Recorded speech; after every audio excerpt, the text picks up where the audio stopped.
അങ്കോലയിൽ മണ്ണിനടിയിൽപ്പെട്ടുപോയ ജീവനുകൾക്കായുള്ള തെരച്ചിൽ 9ാം ദിവസത്തിലേക്ക് കടക്കുകയാണ്. ഗംഗാവലി നദി കേന്ദ്രീകരിച്ചാണ് തെരച്ചിൽ ഇന്ന് നടക്കുന്നത്. 60 അടി വരെ ആഴത്തിൽ പരിശോധിക്കാൻ കഴിയുന്ന ബൂം ലെങ്ത് യന്ത്രം എത്തിച്ചു. റിട്ടയർഡ് മേജർ ജനറൽ ഇന്ദ്രപാലിന്റെ നേതൃത്വത്തിലുള്ള സംഘമാണ് ഇന്ന് പരിശോധന നടത്തുന്നത്. അതേസമയം ഇടവിട്ട് പെയ്യുന്ന ശക്തമായ മഴയും പുഴയിലെ കുത്തൊഴുക്കും തിരച്ചിലിന് തടസ്സമാകുന്നുണ്ട്. അവിടെ നിന്ന് കൂടുതൽ വിവരങ്ങളുമായി കെ മധു ചേരുന്നു. മധു, ഇന്നും തെരച്ചിൽ ഈ 9ാം ദിവസവും തുടങ്ങിയോ? രാവിലെ തന്നെ മാത്രമല്ല, ഇന്നത്തെ തെരച്ചിലിന് പ്രത്യേകതകളുണ്ട്. റിട്ടയർഡ് മേജറിന്റെ നേതൃത്വത്തിലാണ് ഇന്ന് തെരച്ചിൽ നടക്കുന്നത്, അല്ലെങ്കിൽ രക്ഷാദൗത്യത്തിന് നേതൃത്വം നൽകുന്നത്. എന്തൊക്കെയാണ് അവിടെ നിന്നുള്ള ഏറ്റവും പുതിയ വിവരങ്ങൾ, മധു?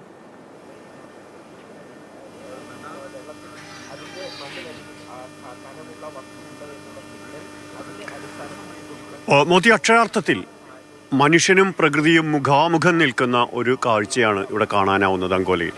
കാരണം ഓരോ ദിവസവും എപ്പോഴും മാറി മാറി മാറി വരുന്ന സ്വഭാവമാണ് പ്രകൃതിക്ക്. കടുത്ത പ്രതിസന്ധി സൃഷ്ടിക്കുന്നുണ്ട് മഴയും കാറ്റും. അത് പക്ഷേ തെല്ല് നേരം മാറുന്നു. ഇന്ന് രാവിലെ കനത്ത മഴയായിരുന്നു. അത് കഴിഞ്ഞ് ഇപ്പോൾ തെല്ലൊന്ന് അടങ്ങിയെന്ന് പറയാനേ പറ്റൂ, പക്ഷേ മൂടിക്കെട്ടി നിൽപ്പാണ്. അതോടൊപ്പമാണ് ഏറ്റവും ആഴത്തിൽ ചെന്ന് ചെളി കോരിയെടുത്ത് എല്ലാം പരിശോധിക്കാവുന്ന, നദിയുടെ അടിത്തട്ട് വരെ കടന്നെത്താവുന്ന വിധത്തിലുള്ള യന്ത്രക്കൈകളോട് കൂടിയിട്ടുള്ള പരിശോധന നടത്താൻ സാധ്യമായ യന്ത്രങ്ങൾ ഇവിടെ എത്തിച്ചിട്ടുള്ളത്. അത് ഇന്നലെ രാത്രിയാണ് കൊണ്ടുവന്നത് ഗോക്കക്കിൽ നിന്ന്. അതുമായി ബന്ധപ്പെട്ട പരിശോധനകൾ അല്പസമയത്തിനകം തന്നെ തുടങ്ങും. 6:30 തുടങ്ങുമെന്നാണ് പറഞ്ഞിരുന്നത്. പക്ഷേ 6:30 പ്രായോഗികമായിരുന്നില്ല. തെല്ലെങ്കിലും ഒന്ന് മുഖം തെളിഞ്ഞ് നിൽക്കുന്നത് ഒരു 10-15 മിനിറ്റ് ആയിട്ടേ ഉള്ളൂ. ശ്രീധര, രാവിലെ നമ്മൾ എണീറ്റപ്പോൾ നല്ല മഴയായിരുന്നു. ഇപ്പോൾ തെരച്ചിൽ തുടങ്ങുന്നു. നമുക്ക് ഇന്ന് നമുക്ക് കൃത്യമായി എന്തെങ്കിലും ഒരു വിവരം കിട്ടും എന്നുള്ളൊരു പ്രതീക്ഷ ഇപ്പോഴുണ്ട്.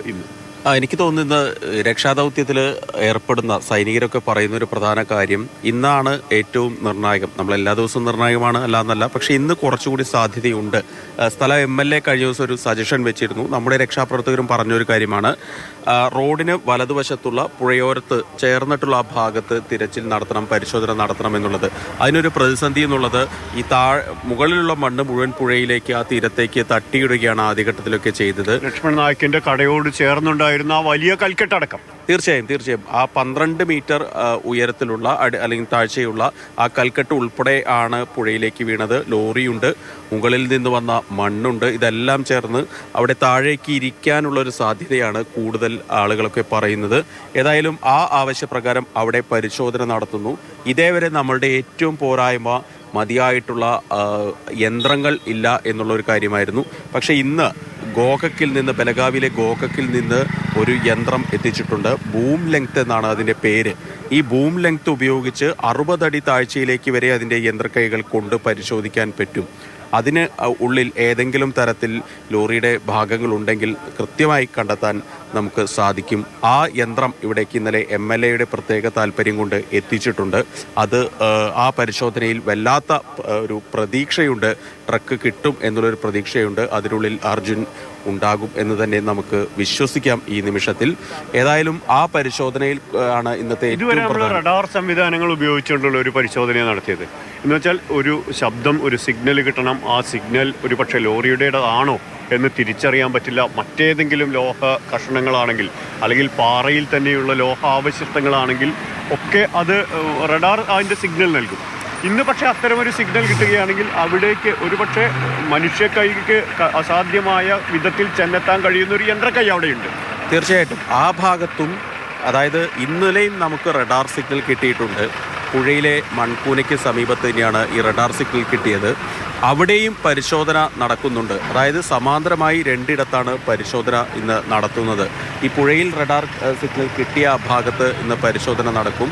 പക്ഷേ അവിടുത്തെ ഒരു പ്രശ്നം എന്നുള്ളത്, എനിക്ക് തോന്നുന്നത്, നമുക്ക് ആ ദൃശ്യങ്ങളിൽ കാണാം, വലിയൊരു ടവർ പുഴയിലേക്ക് വീണ് കിടക്കുന്നുണ്ട്. ആ ടവറിൻ്റെ ഭാഗങ്ങളാവാം, കേബിളുകളാകാം, വലിയ കേബിളുകൾ, വൈദ്യുത ലൈനുകളുണ്ട്. അതാകാം. ഒരുപക്ഷെ പാറക്കൂട്ടങ്ങൾ അവിടേക്ക് ഒഴുകിയെത്തിയിട്ടുണ്ടെങ്കിൽ ആ പാറക്കൂട്ടങ്ങളിൽ ലോഹ സാന്നിധ്യം വളരെ അധികമാണ് എന്ന് ആളുകൾ പറയുന്നുണ്ട്. ഒരുപക്ഷെ അതുമാകാനുള്ള ഒരു സാധ്യതയുണ്ട്. അതുകൊണ്ടൊക്കെ ആ ഒരു സിഗ്നലിനെ മുഴുവൻ നമുക്ക് വിശ്വസിച്ച് മുന്നോട്ട് പോകാൻ സാധിക്കില്ല. പ്രത്യേകിച്ച് കഴിഞ്ഞ ദിവസങ്ങളെല്ലാം നമ്മൾ കരയിൽ നടത്തിയ പരിശോധനയിൽ നമ്മൾ ആ സിഗ്നൽ സംബന്ധിച്ച് നമ്മൾ വല്ലാതെ പ്രതീക്ഷ വെച്ചിരുന്നു. പക്ഷേ ഇത്തരത്തിലുള്ള പാറകളായിരുന്നു ആ സിഗ്നലുകളിൽ കൂടുതൽ എന്നുള്ള ഒരു കാര്യം കൂടി ഈ നിമിഷത്തിൽ നമ്മൾ ഓർക്കേണ്ടതുണ്ട്. ഏതായാലും ഇന്ന് ഈ സമാന്തരമായിട്ട് രണ്ട് പരിശോധന, പുഴയോരത്തെ പരിശോധന, പുഴയ്ക്ക് നടുവിലെ മൺകൂനയിലെ പരിശോധന. പുഴയ്ക്ക് നടുവിലെ മൺകൂന എന്ന് പറയുമ്പോൾ മറ്റൊരു വലിയ പാറ ഈ മലയിൽ നിന്നും താഴേക്ക് പതിച്ച് അത് പുഴയുടെ നടുവോളം ഏതാണ്ട് അത്രയും ദൂരം ഒലിച്ച് അല്ലെങ്കിൽ തെറിച്ച് ചെന്ന് വീണു എന്നുള്ളതാണ്. ഇത്രയും ഇരമ്പിയാർത്തു വരുന്ന ഒരു നദിയുടെ പ്രവാഹത്തെ തടഞ്ഞു നിർത്താൻ മാത്രം ശേഷിയുള്ള ഒരു വലിയ പാറക്കല്ല് പുഴയുടെ നടുക്കെത്തിയിരിക്കുന്നു. അതിലേക്ക് അടിഞ്ഞുകൂടുന്ന മണ്ണ് വന്ന് മറ്റൊരു മൺകൂനയായി മാറുന്നു. അതെ. അതായത് ഒരു അനൗദ്യോഗിക കണക്കനുസരിച്ച് 65,000 ടൺ മണ്ണ് ആ ദൃശ്യങ്ങളിൽ കാണാൻ നമുക്ക് എത്രത്തോളം ആ മണ്ണ് ഇടിഞ്ഞ് വീണിട്ടുണ്ട്. വലിയൊരു കുന്നിൻ്റെ ഏതാണ്ട് അതിൻ്റെ ഒരു ഗളച്ഛേദം നടത്തിയ പോലെയാണ് മണ്ണിങ്ങനെ ഇടിച്ചുകുത്തി ആ വെള്ളത്തോടൊപ്പം ഒക്കെ പോയിക്കൊണ്ടിരിക്കുന്നത്. അത് നദിയുടെ ഏതാണ്ട് എനിക്ക് തോന്നുന്നു ഒരു 400 മീറ്ററിലധികം വീതിയുണ്ട് ഈ നദിക്ക്. 250 മീറ്ററോളം വീതിയിലായിരുന്നു. ഇപ്പോൾ നദിയുടെ വീതി ഈ ഭാഗത്ത് കൂടിയിട്ടുമുണ്ട്. അതിന് കൃത്യം നടുവിലായിട്ടാണ് ഈ മൺകൂന വന്നിരിക്കുന്നത്. ഈ മൺകൂന അതിൻ്റെ മുകൾ ഭാഗം നമുക്ക് കാണാം. പ്രദേശവാസികൾ പറയുന്ന ഒരു 40 അടിയെങ്കിലും ആഴം ഈ ഭാഗത്തുണ്ടാവും. ഇവിടെ ആഴം കൂടാനുള്ളൊരു സാധ്യത വളരെ കൂടുതലുമാണ്. പ്രത്യേകിച്ച് അഴിമുഖം ഏതാണ്ട് ഒരു 10 കിലോമീറ്ററിൽ താഴെ ദൂരം മാത്രമേ ഉള്ളൂ ഗംഗാവലി ഇവിടെ അറബിക്കടലിലേക്ക് ചേരുന്നതിന്. അപ്പോൾ ആഴം കൂടും. അപ്പോൾ അതിൽ തിരച്ചിൽ എന്നുള്ളത് വലിയ പ്രശ്നമാണ്. ഈ അത്രയും ആഴത്തിലേക്ക് ഈ മൺകൂനയുണ്ട്. അതിൻ്റെ ഒരു മുകൾ ഭാഗം മാത്രമാണ് നമ്മളിപ്പോൾ കാണുന്നത്. അപ്പോൾ അതിന് ഉള്ളിലുള്ള തിരച്ചിൽ എത്രത്തോളം ശ്രമകരമാണ് എന്നുള്ളത് നമുക്ക് പറയാതെ തന്നെ അറിയാം. ഇന്നലെ അവിടെ സ്കൂബ ഡൈവേഴ്സ് ഒക്കെ പറഞ്ഞത്, മോത്തി ഒരു പ്രധാനപ്പെട്ട കാര്യം സ്കൂബ ഡൈവേഴ്സ് ഒക്കെ പറഞ്ഞത്, ഈ ചെളി ഇങ്ങനെ വന്നുകൊണ്ടിരിക്കുക. അപ്പോൾ അതിന് താഴെ പോയ കണ്ണ് കാണുക അങ്ങനത്തെ ഒന്നും അസാധ്യമാണ്. മാത്രമല്ല ഈ ആഴത്തിൻ്റെ കാര്യം പറയുമ്പോൾ ഒരുപാട് നദികൾ ഇതിന് തൊട്ട് മുമ്പായി അറബിക്കടലിലേക്ക് പതിക്കാൻ പോകുന്ന ഒരുപാട് നദികൾ വന്ന് ഈ പുഴയോട് സംഗമിച്ച ചില കേന്ദ്രങ്ങൾ കഴിഞ്ഞാണ്, അത്തരം നദീമുഖങ്ങൾ കഴിഞ്ഞാണ് ഇപ്പോൾ കൂടുതൽ രൗദ്രഭാവത്തോടെ ഈ ഗംഗാവല്ലി പുഴ ഒഴുകിക്കൊണ്ടിരിക്കുന്നത്. അതോടൊപ്പം തന്നെ എടുത്തു പറയേണ്ടുന്ന മറ്റൊരു കാര്യമുണ്ട്. ഇന്ന് എത്രത്തോളം പരിശോധന എന്നതിനപ്പുറത്ത് വലിയ യന്ത്രങ്ങൾ എത്തിച്ചുകൊണ്ട് എത്തുന്നു. സൈന്യം തങ്ങൾക്ക് കഴിയാവുന്നത്ര അതിൻ്റെ പരമാവധിയിൽ പരിശോധനയ്ക്ക് തുടക്കം മുതലേ സജ്ജമാകുന്നു എന്നുള്ളത് കൂടിയാണ്. 3 സേനാ വിഭാഗങ്ങൾ, കരസേനയുണ്ട്, നാവികസേനയുണ്ട്, ഒപ്പം ദുരന്ത നിവാരണ സേനയുമുണ്ട്. ഇതൊക്കെ ചേർന്ന് കൂടുതൽ വലിയൊരളവിൽ പരിശോധിക്കുക എന്നുള്ളതാണ്. ശ്രീധരൻ പറഞ്ഞ 65,000 ടൺ മണ്ണിൻ്റേത്, അത് മണ്ണിൻ്റെ കണക്കാണ്. മണ്ണിൻ്റെ അനൗദ്യോഗികമായിട്ട് നമുക്ക് ഊഹിച്ചെടുക്കാൻ പറ്റുന്നൊരു കണക്ക് മാത്രമാണത്. അതിനേക്കാളും എത്രയോ കൂടുതൽ വെള്ളം കൂടി അതിനൊപ്പം കടന്നു വരുന്നു. അത് താഴേക്ക് പതിക്കുന്ന ഊർജപ്രവാഹം, അതെല്ലാം ചേർത്തുണ്ടാക്കിയിട്ടുള്ള വലിയൊരു ഉരുൾപൊട്ടലിൻ്റെ എത്ര ബോംബുകൾക്ക് തുല്യമാണത് എന്ന് കണക്ക് കൂട്ടി പറയാനുള്ള, ശാസ്ത്രീയമായി പറയാൻ എനിക്ക് അറിഞ്ഞുകൂടാ. പക്ഷേ അപ്പോഴും നമ്മുടെ അളവുകളെയൊക്കെ നിസാരമാക്കുന്ന വിധത്തിൽ പ്രകൃതി അതിൻ്റെ രൗദ്രഭാവം ഓരോ നിമിഷവും പ്രകടിപ്പിക്കുന്ന ഒരു കാഴ്ച. നമ്മുടെ കണക്കുകൂട്ടലുകൾ കൊണ്ട്, നമ്മുടെ ചെറിയ സ്കെയിലുകൾ കൊണ്ട്, നമ്മുടെ ആ ചെറിയ യുക്തി കൊണ്ട് അല്ലെങ്കിൽ അളക്കാൻ പറ്റുന്ന ഒന്നല്ല എന്ന് പ്രകൃതി ഓരോ നിമിഷവും മനുഷ്യനെ പഠിപ്പിക്കുന്നുണ്ട്. അത്തരം പഠിപ്പിക്കുമ്പോൾ ഒരിക്കൽ കൂടി മനുഷ്യൻ പ്രകൃതിയുമായി മുഖാമുഖം നിൽക്കുകയാണ്. മനുഷ്യൻ്റെ കണ്ടെത്തലുകളുണ്ട്, ശാസ്ത്രമുണ്ട്. ആ കണ്ടെത്തലുകൾക്കപ്പുറത്ത് അതിൽ നിന്ന് നമ്മൾ ഇച്ഛിക്കുന്നത് എന്തോ അത് കണ്ടെത്താൻ കഴിയുമോ, ആ വലിയൊരു ശാസ്ത്രീയ അന്വേഷണം കൂടിയാണ് ഇപ്പോൾ ഇവിടെ നടക്കുന്നത് എന്ന് പറയാതിരിക്കാനാവില്ല ശ്രീധര. പക്ഷേ അപ്പോഴും പ്രകൃതി വളരെ നിർണായകമാണ്. തീർച്ചയായിട്ടും കഴിഞ്ഞ ദിവസങ്ങളും അതോടൊപ്പം ഇന്നലെ വന്നു കാലാവസ്ഥയുടെ ഒരു മാറ്റം കണ്ടില്ലേ. അതായത് ഇപ്പോൾ തെളിഞ്ഞു നിൽക്കുകയാണെങ്കിൽ തൊട്ടടുത്ത നിമിഷം ആർത്തലച്ച് പെയ്യുകയാണ് മഴ. അതോടൊപ്പം തന്നെ കാറ്റ് ചീറി വീശുകയാണ്. അതായത് നമുക്ക് നേരെ ഇവിടെ നിൽക്കാൻ പോലും പറ്റാത്ത സ്ഥിതിക്ക് നമ്മളെ അങ്ങോട്ട് തള്ളി മാറ്റുന്ന കാറ്റ് കുറച്ചപ്പുറത്തേക്ക് തൊട്ടടുത്തുള്ള ആളുകളെ കാണാൻ, ഒരു 2-3 മീറ്റർ അപ്പുറത്തുള്ള ആളുകളെ കൃത്യമായിട്ട് കാണാൻ കഴിയാത്തൊരു മഴ, അത്രയും ശക്തമായി ഇടിച്ചു കുത്തി പെയ്യുന്ന മഴ എന്ന് നാട്ടുഭാഷയിൽ പറയും. അമ്മാതിരി പെയ്യുന്ന മഴ, ഇങ്ങനെ ഒരുപാട് പ്രതിസന്ധികൾ ഈ സമയത്ത്. അപ്പോഴും ഇതൊക്കെ പറയുമ്പോൾ നമ്മൾ മറക്കാൻ പാടില്ലാത്തൊരു കാര്യമുണ്ട്. ഓരോ നിമിഷവും അർജുനു വേണ്ടി കാത്തിരിക്കുന്ന ആളുകളുണ്ട്. അർജുനു വേണ്ടി കാത്തിരിക്കുന്ന നമുക്കൊക്കെ മനസ്സിലാവും. നമ്മുടെ ഹൃദയത്തിൻ്റെ ഈ ഓരോ മിടിപ്പിനും ഒപ്പമാകുന്ന ചില മനുഷ്യർക്ക് വേണ്ടിയുള്ള, അതൊക്കെ കൂടിയാണല്ലോ നമ്മളെ മനുഷ്യരാക്കുന്നത്. ഇന്നലെ നമ്മൾ അഭിലാഷിനെ കണ്ടു, ജിതിനെ വിളിച്ചിരുന്നു. ഗിരീഷിനെ കണ്ടു.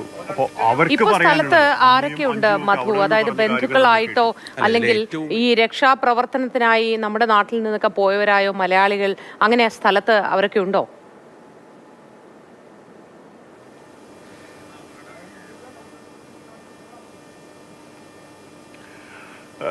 രക്ഷാപ്രവർത്തകർ വലിയൊരു വിഭാഗം ഇന്നലെ തിരിച്ചു പോയി കഴിഞ്ഞു.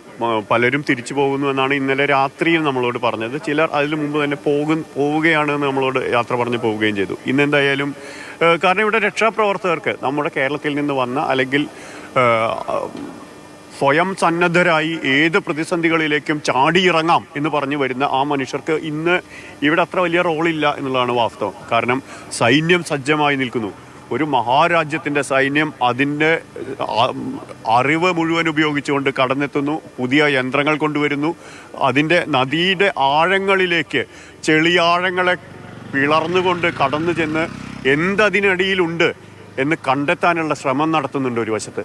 അപ്പോൾ നമ്മൾ വൈകാരികമായ പ്രതികരണങ്ങൾക്കൊന്നും വലിയ കാര്യമില്ല. പക്ഷേ അപ്പോഴും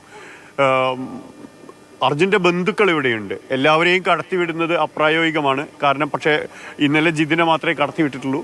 പക്ഷേ അർജുൻ്റെ ബന്ധുക്കൾ ഇവിടെയുണ്ട്. അവരെല്ലാവരും ഓരോ നിമിഷവും അവർ കാത്തിരിക്കുന്നുണ്ട്. ഓരോ നിമിഷവും മിടിക്കുന്നത് അവരുടെ കൂടി ഹൃദയത്തിലാണ്. ഓരോ നിമിഷവും കടന്നു പോകുന്നത് അവരുടെ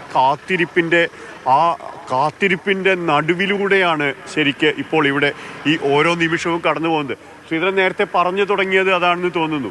വളരെ തുടക്കം മുതൽ തന്നെ നിങ്ങൾ അത് കാണുകയാണ്. ഞാൻ 2 ദിവസമേ ആയിട്ടുള്ളൂ, പക്ഷേ നിങ്ങൾ തുടക്കം മുതൽ തന്നെ നിങ്ങൾ ഇതൊക്കെ കാണുകയാണ്. അതായത് ഓരോ ദിവസവും ജിതിൻ്റെ വരവ് തന്നെ, ജിതിനാണ് ആ കുടുംബത്തെ പ്രതികരിച്ച് ഇവിടെയുള്ളത്.